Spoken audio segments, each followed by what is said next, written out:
Je me suis demandé si je n'avais pas juste eu tort. Un imposteur. Un gamin de 22 ans qui n'avait en réalité aucune idée de comment les choses fonctionnent. Aujourd'hui, j'aimerais parler du fait d'avoir un but. Mais je ne suis pas ici pour faire un speech standard sur comment trouver votre but. Nous sommes des millennials. On essaie de faire ça instinctivement. Au lieu de ça, je suis ici pour vous dire que de trouver votre but n'est pas suffisant. Le challenge pour notre génération est de créer un monde où tout le monde a le sentiment d'avoir un but. L'une de mes histoires préférées, c'est quand JFK est allé visiter le centre spatial de la NASA, et il y avait un concierge qui tenait un balai. Il lui a demandé qu'est-ce qu'il faisait là, et le concierge lui a répondu « Monsieur le Président, j'aide à envoyer un homme sur la Lune ». Avoir un but, c'est avoir le sentiment que vous faites quelque chose qui est plus grand que vous-même, que vous êtes nécessaire, et qu'il y a quelque chose de meilleur qui vous attend et pour lequel vous pouvez travailler. Avoir un but, c'est ce qui crée le vrai bonheur. Et vous êtes diplômé à un moment où ceci est particulièrement important. Quand nos parents ont été diplômés, leur but se trouvait à travers leur travail, leur église, leur communauté. Mais aujourd'hui, la technologie et l'automation sont en train d'éliminer énormément de jobs. Le nombre de membres dans la plupart des communautés est en plein déclin. Et beaucoup de personnes se sentent déconnectées et déprimées. Ils essaient de combler un vide dans leur vie. En voyageant, je me suis assis à côté de plusieurs enfants et des jeunes détenus, des jeunes addicts à l'opium, et ils m'ont dit que peut-être que leur vie aurait été différente s'ils avaient eu quelque chose à faire. Un programme après les cours, ou un endroit où aller. J'ai rencontré des gens qui travaillaient dans des usines et qui savent que leur job ne reviendra pas. Et ils essayent simplement de trouver leur chemin pour aller de l'avant. Pour que notre société continue à aller de l'avant, nous devons faire face à un challenge de génération. Pas seulement pour créer de nouveaux jobs, mais également pour créer un nouveau sentiment de mission.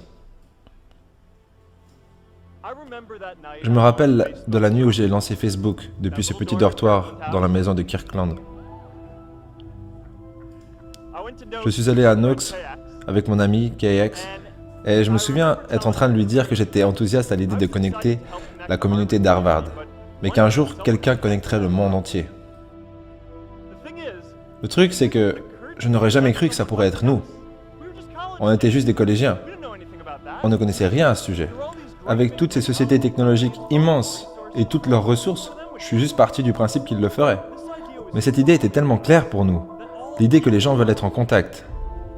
Donc on a continué à travailler sur ce projet, jour après jour après jour. Et je sais que beaucoup d'entre vous auraient votre propre histoire comme celle-ci. Un changement à faire dans le monde qui vous semble tellement évident que vous êtes sûr que quelqu'un d'autre va le faire. Mais ce n'est pas le cas. Vous le ferez.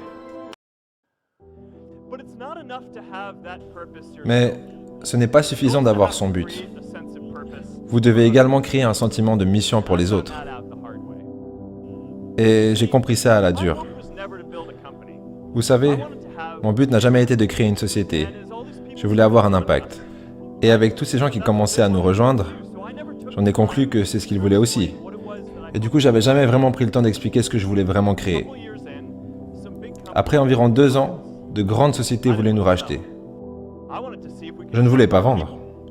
Je voulais voir si on arrivait à connecter plus de gens. Et on était en train de créer la nouvelle version du fil d'actualité en ce moment.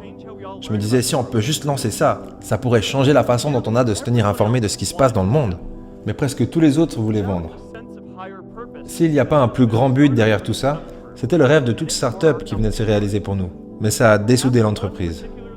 Après une conversation très tendue, un de mes conseillers les plus proches m'a dit que si je n'acceptais pas de vendre cette société maintenant, je regretterais cette décision pour le reste de ma vie.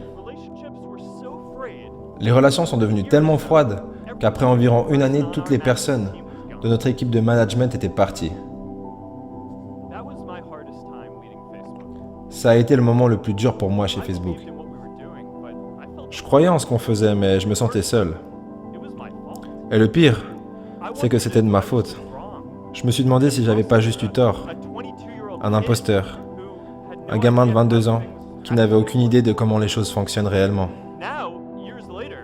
Maintenant, des années plus tard, je réalise que c'est comme ça que les choses fonctionnent quand il n'y a pas un sens de mission.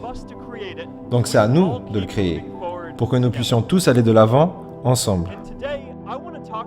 Et aujourd'hui, j'aimerais parler de 3 façons à travers lesquelles nous pourrons créer un monde où chacun aura le sentiment de faire partie d'une mission. En attaquant des gros projets qui servent réellement à quelque chose ensemble. En redéfinissant une qualité pour que tout le monde ait la liberté de suivre son propre but. Et en construisant des communautés, partout dans le monde. Pour commencer, parlons des gros projets qui font la différence. Notre génération va devoir faire face à des milliers de jobs qui seront remplacés par l'automation, comme les voitures et les camions sans conducteur. Mais nous avons le potentiel de faire tellement plus que ça. Toutes les générations ont leur travail à faire. Plus de 300 000 personnes ont travaillé ensemble pour envoyer un homme sur la Lune, y compris le concierge. Des millions de volontaires ont immunisé des enfants contre la polio autour du monde. Et des millions d'autres personnes ont créé le barrage d'Hoover. Et plein d'autres projets exceptionnels.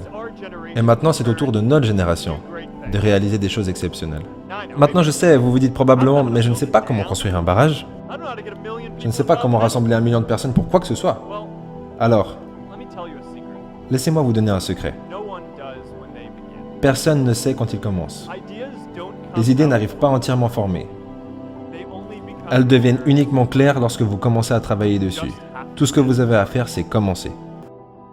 Si j'avais dû tout savoir sur le sujet de connecter les gens avant de commencer, je n'aurais jamais créé Facebook.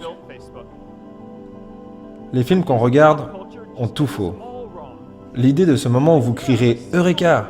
est un mensonge dangereux. Cette idée nous donne l'impression d'être inadéquat, parce que ça nous donne l'impression qu'on n'a pas encore notre idée. Et ça retient les gens avec la graine d'une bonne idée de commencer à faire quoi que ce soit. Oh, et vous savez qu'est-ce que les films n'ont pas compris sur l'innovation aussi? C'est que personne n'écrit des formules mathématiques sur du verre, ok? C'est bon? C'est pas comme ça.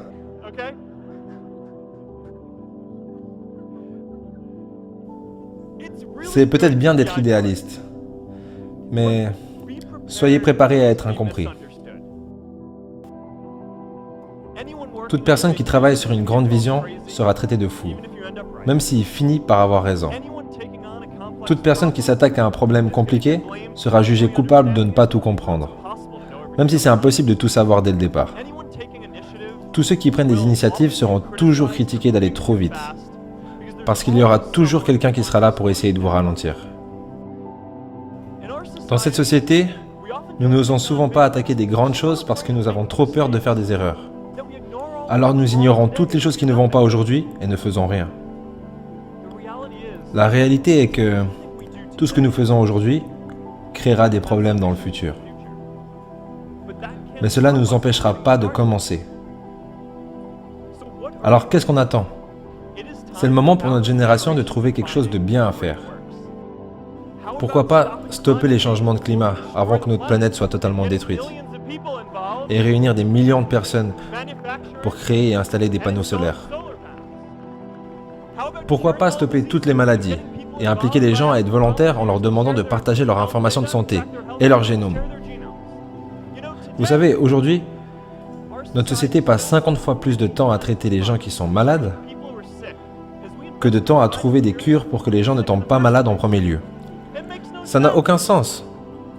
On peut régler ça. Pourquoi pas moderniser la démocratie pour que tout le monde puisse voter en ligne? Et pourquoi pas personnaliser l'éducation pour que tout le monde puisse apprendre? Ces accomplissements sont tous à notre portée. Occupons-nous de tout ça d'une façon qui apportera un rôle à chacun d'entre nous dans cette société.